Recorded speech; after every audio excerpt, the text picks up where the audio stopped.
See, this is going to be controversial, isn't it? No, it won't. It can be If I go on the whole evolution kick,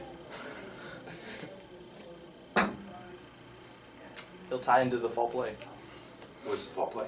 The Scopes trial. How is it? It was. All right, so, okay. So I'm going to have to kind of word this by theory. Is this okay? Right. Ready? Mm-hmm. Go. All right, in 5 minutes, the history of humankind. So I'm going to go with the evolutionary side of it, if that's okay. All right, this is a public school, so I guess I can talk about evolution. So the theory says that basically humans have been around for 170,000 years. They evolved from other organisms. 170,000 years, humans lived in Africa, and about 70,000 years ago they migrated out. So if we're going to look at the beginning of civilization, I guess we have to go about 10,000 years ago when humans began to sit down and create civilization. They began writing, they created trading cities, they used currency, and from that point on, your empires build.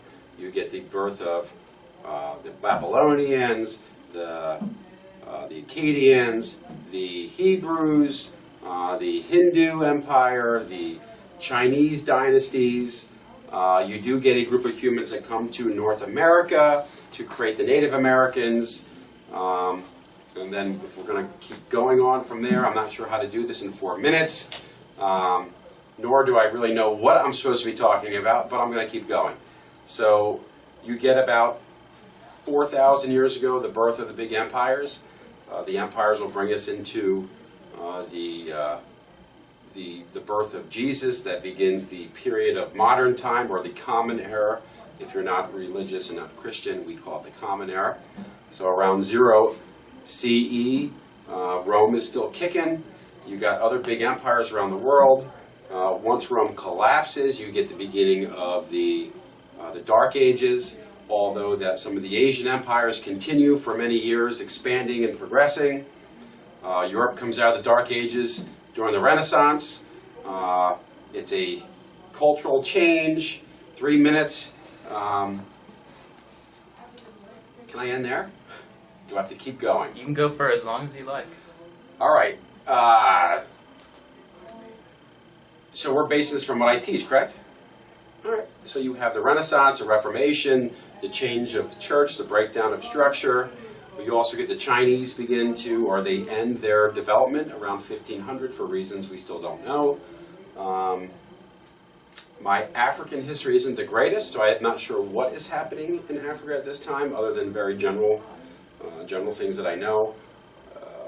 After the Renaissance, you get to a period of absolutism, where the kings take over and they force their will upon their people. That ends with the Enlightenment, the growth of philosophy, thinking, government, religion, which changes. It creates a period of revolutions, the birth of America, the birth of Latin American countries, the French Revolution, the revolutions of Europe, which then brings the Industrial Revolution, which completely changes how humans live.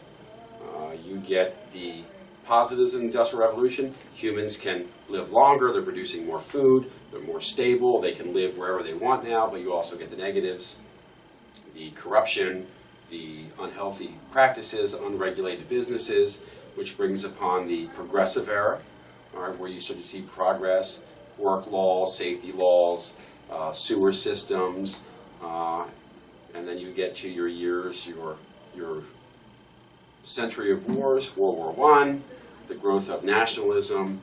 Wow, this is hard. I feel like I'm only talking about Europe. So am I supposed to be talking about people in general? You can talk about whatever you'd like, specific or general. Yes. After this, you'll explain to me why I'm doing all this? Sure. Okay. And I don't know. I'm not sure where we're supposed to go from that. So I think I'm done. Okay. Now,